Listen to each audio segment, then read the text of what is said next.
Hi guys. Today I am going to tell you how to read a narcissist's mind.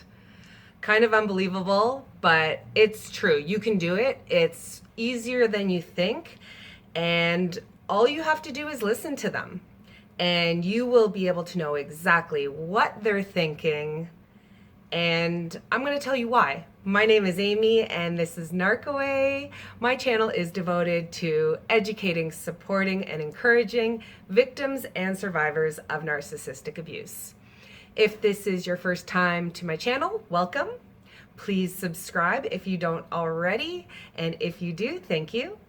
You can also follow me on Instagram at Narcaway. So let's get at it. How to read the narcissist's mind. Listen to them. They will tell you exactly what they're thinking because they're going to accuse you of it. This is called projection, and you've probably seen that term thrown around in the narcissist forums that you follow. But I'm going to explain what it is and why they do it and how to use it to your advantage, and also what not to do with projection. So first and foremost, projection is a defense mechanism. The narcissist uses projection because they can't identify with their qualities, and they attribute them to someone else. So we know that narcissists are infallible in their own minds. So they cannot accept feelings of guilt, of shame, of wrongdoing in any way. The only way they can deal with this is to shift it onto someone else, to blaming someone else. This is called blame shifting. You've also heard the term scapegoating. And this is what that is. They're blaming somebody else because they cannot come to terms with these feelings. They need to make that someone else's fault. It's your fault that they have these feelings and emotions. They need to put that on you. So if they're trying to blame you for something, you know that they have some shame for themselves. They just can't process that.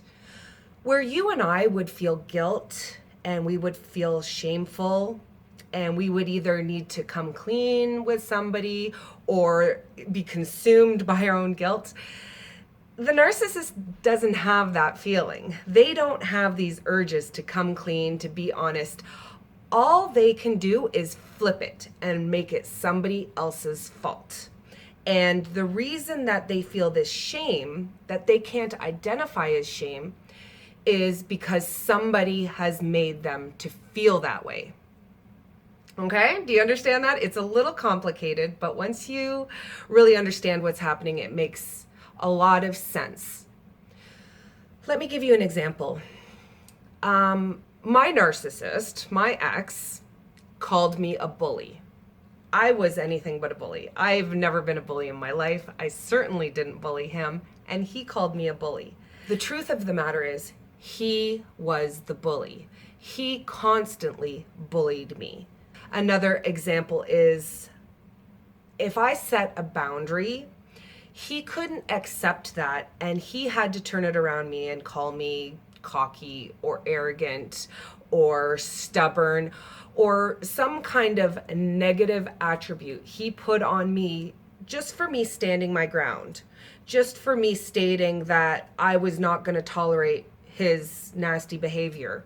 That became flipped on me and blamed on me for doing something nasty to him, and he became a victim. Now, when it comes to telling on themselves and how to read their minds, you just have to listen to what they're accusing you of. If they're accusing you of being a bully, it's because they can't process the fact that they're the ones actually bullying you. They know something's wrong. They know something's sitting inside them, but they can't identify what that is and reconcile to think, maybe I shouldn't be acting that way so I wouldn't feel this way. Instead, it becomes your fault and you're the bully. And if I knew then what I know now, when he called me a bully, I would have been like, aha, you just admitted you're bullying me. Everything I thought. How about cheating? Narcissists are notoriously paranoid. They accuse you of cheating. I know my ex accused me of cheating right from the very beginning of our relationship. And he would create these elaborate scenarios in his head, which were pulled from thin air as far as I was concerned. I couldn't understand where he was coming up with this stuff. And again, knowing what I know now, it makes a lot of sense. And I don't know if in my case he ever cheated on me. If I listened to what he told me by accusing me, it sure sounds like he did. Or if he didn't, he certainly was thinking about it, because he accused me of things that he had no basis to do. And this is what narcissists do. They're ultra paranoid, and because they can't reconcile their own feelings of inferiority, and they can't admit that there's any fault with them because of this self-aggrandizing behavior, they have to place it on someone else. They have to attribute those qualities to someone else. Let me give you another example. It doesn't even have to be actions such as cheating or bullying. It can be thoughts. They can tell you how you're feeling. Have you ever had a narcissist say, "You don't like me? You feel this way about me?" How dare they tell you how you feel? And you have to defend yourself and say, "No, I don't feel that way. Why are you saying that? Where is that coming from?" Well, I'll tell you. You can read the narcissist's mind right now, because that's how they're feeling. Whatever they're accusing you of is how they're feeling. If they are accusing you of not loving them, they don't love themselves. If they are accusing you of having bad thoughts towards them, they are having bad thoughts toward themselves.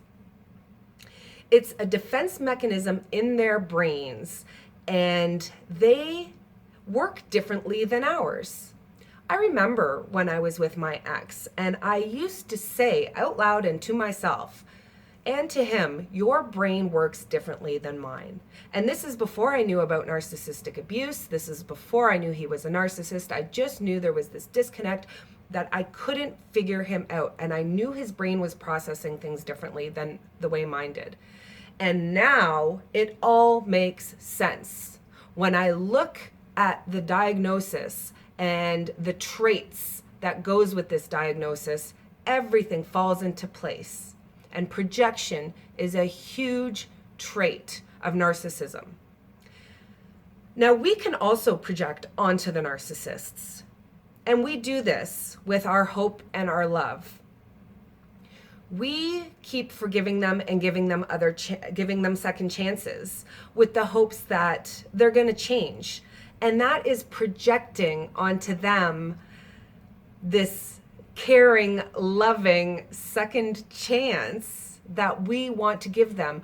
We think if we give them the opportunity to take a second chance to love us better, that they will, but they're not going to. So it works two ways. And if you just listen to the narcissist, listen to what they're accusing you of, listen to what they're saying, you're going to know exactly what they're thinking. Okay, so now that we know what the narcissist is doing, projection, why they're doing it, it's a defense mechanism, and where that's coming from, it's because they can't process their own emotions and their own feelings, so they need to blame it on you. What do you do with it? What do you do with that now? Well, as I told you, you use it to hear and to read between the lines of the narcissist. You know exactly what they're thinking and feeling when they accuse you of cheating, of not loving them, of conspiring against them, of being a bully, of being cocky, whatever it is that they're saying. And the most important thing you do is you don't take it personally. I became so defensive every single time my ex threw these accusations at me or blamed me. I constantly was in a state of defending myself, of convincing him that this wasn't true.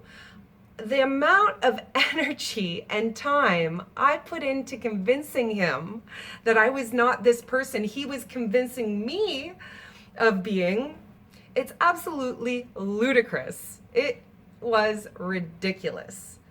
So the advice I'm going to give you is just don't buy into it. Don't defend yourself, because when you defend yourself, it makes you look guilty.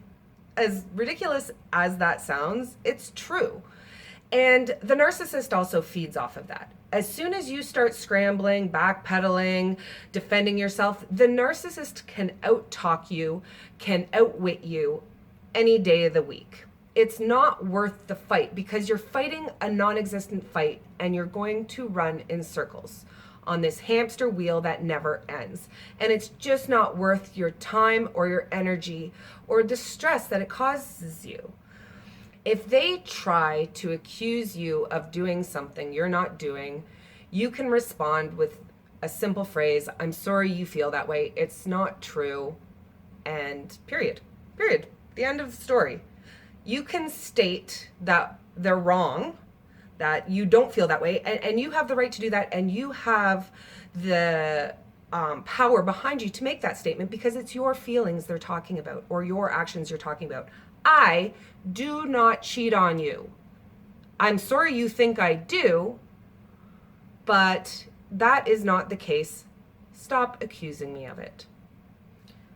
I'm sorry you think that I don't love you. I do love you very much. I want this to work very much. The bottom line is, don't waste your energy. Listen to what they're saying, take that information, and put that in your little arsenal of why I should leave this person. Because that's the ultimate goal. The ultimate goal is never to stay with a narcissist. It's to educate yourself as to what is happening and how to leave the narcissist safely and move on to a happier, healthier life where you're not constantly being blamed and being accused and living in misery. I mean, you're watching this video for a reason. If you're still watching, you can relate to what I'm saying. So you want to leave that person. Trust me. I was in the same boat as you, and I left that person who treated me that way. And I learned about all of this after I left them, actually. And it all becomes very clear. And your life gets so much better. So listen to what they're saying. If they're accusing you of cheating, you can assume that they're cheating, or they're thinking about it, or they're planning on it. If they're accusing you of manipulating them or controlling them, that's what they're doing to you. So it's very easy to read the narcissist's mind, to know exactly what they're thinking and feeling, and use that as ammunition for yourself to get out of that relationship. Okay, guys, I hope you liked this video today. If you don't already subscribe, please consider subscribing today. If you feel inclined to donate to Narcaway, there is a link up in the channel art. You can go ahead and click on that. If you would buy me a coffee in real life if we met, you can donate to the channel. And if you can't, that's okay too. I love you all. Thank you for watching. I'll see you in the next video.